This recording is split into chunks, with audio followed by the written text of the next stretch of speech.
We're tracking another big political story in the United States.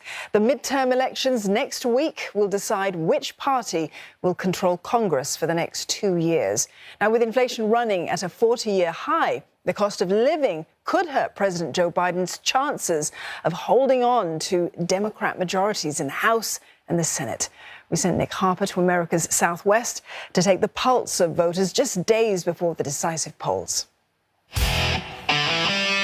We're hitting the road, far from Washington, in America's Southwest, visiting growing cities and heading off the beaten track to hear the issues of the midterms on CNA's US Midterms Road Trip.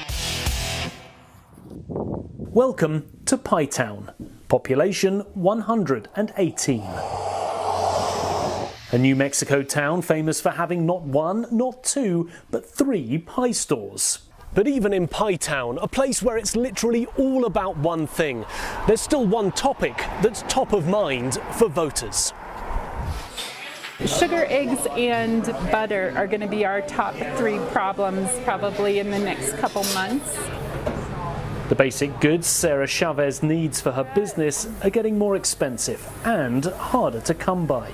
Just basic stuff, aluminum pie tins, things very random like a disposable cup that were, had gone from very minimal cost for the business to now budgeting to be able to purchase.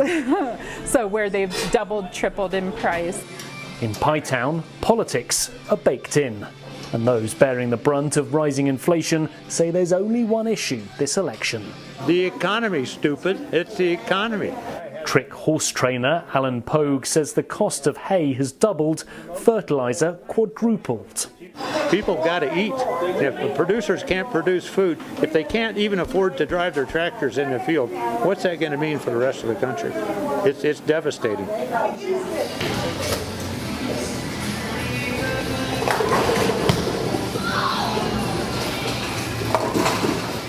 It's early afternoon in the suburbs of Phoenix, Arizona, and many here say they have not been bowled over by President Joe Biden's performance. So there's going to be a big shock, I hope, in November. I'm not a Biden fan. I was really hoping for him. Inflation is the dominant issue, but tied to that is a common complaint of the US spending billions supporting Ukraine. I think there's a lot of concerns with China. I mean, there's IP that is being stolen, has been stolen. We were once the greatest nation in the world, and we're sliding right now. So for me, military, national security, and taking care of our people. We're sending a lot of money elsewhere, and we still have a lot of needs with health and homelessness. Not everyone shares such sentiments. This election is about whether or not we're going to allow our country to go backwards. Lifelong Republican Kevin Young broke with his party in 2020 and did not vote for Donald Trump. And he believes the former president will ruin his party's chances in the midterms. I don't believe the House will flip, neither the Senate.